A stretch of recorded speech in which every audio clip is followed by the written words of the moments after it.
పెద్దపల్లి జిల్లా రామగుండం కార్పొరేషన్ పరిధిలో అభివృద్ధి పేరిట పేద వ్యాపారస్తుల పొట్ట కొడుతున్నారని మాజీ ఎమ్మెల్యే కోరుకంటి చందర్ ఆరోపించారు.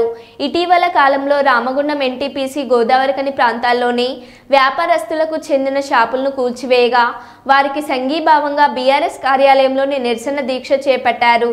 రామగుండం కార్పొరేషన్ పరిధిలో అభివృద్ధి పేరిట ఇటీవల అధికారులు ఇష్టానుసారంగా కూల్చివేతలు చేపట్టారని, దీంతో వ్యాపారస్తులు రోడ్డున పడ్డారని ఆరోపించారు.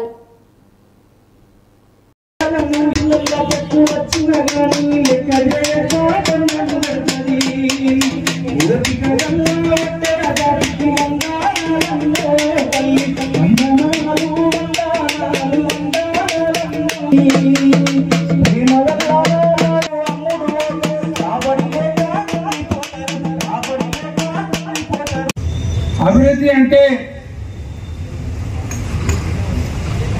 కూర్చోడం కాదు అని నినదిస్తూ ఉద్యమ నాయకత్వం అంతా కూడా ఇలా పోరాట బాటను ఎంచుకున్నటువంటి ఈ సందర్భం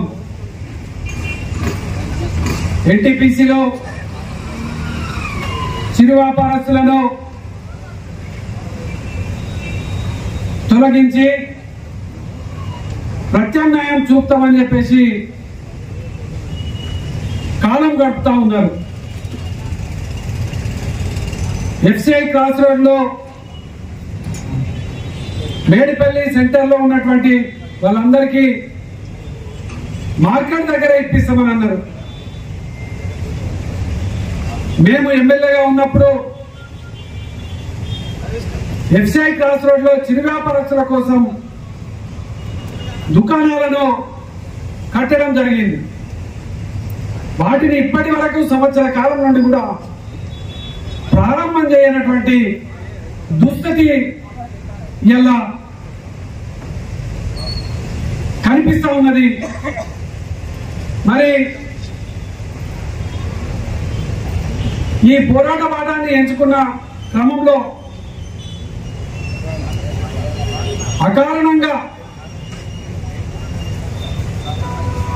ముందస్తు సమాచారం లేకుండా ఆనాడు పోచమ్మ మైదానంలో ఇచ్చినటువంటి దుకాణాలకు ప్రత్యామ్నాయంగా గాంధీ మార్కెట్ ను అప్పుడున్న మున్సిపల్ చైర్మన్ బడికల రాజలింగం గారు ఏర్పాటు చేస్తే వాటన్నింటిని కూడా తొలగించడం జరిగింది. అందుకోసమే ఇలా ఈ ఉద్యమ కార్యాచరణ లేకపోతే, పాలకులను ప్రశ్నించకపోతే ప్రజలకు అన్యాయం జరిగేటట్టు ఉన్నదని అధికారం ప్రజలు ఇచ్చినప్పుడు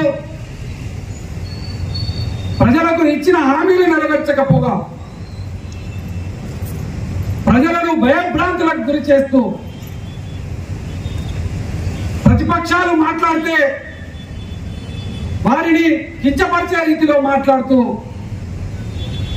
అధికార అహంకారంతో ఇలా ఇష్టమైన రీతిలో పరిపాలిస్తున్నటువంటి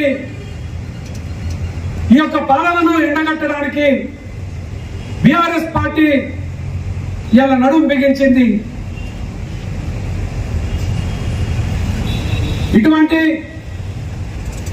అహంకారపు పాలనను పొందబెట్టడం కోసం ప్రజలు సిద్ధం కావాలని కూడా పిలుపునిస్తూ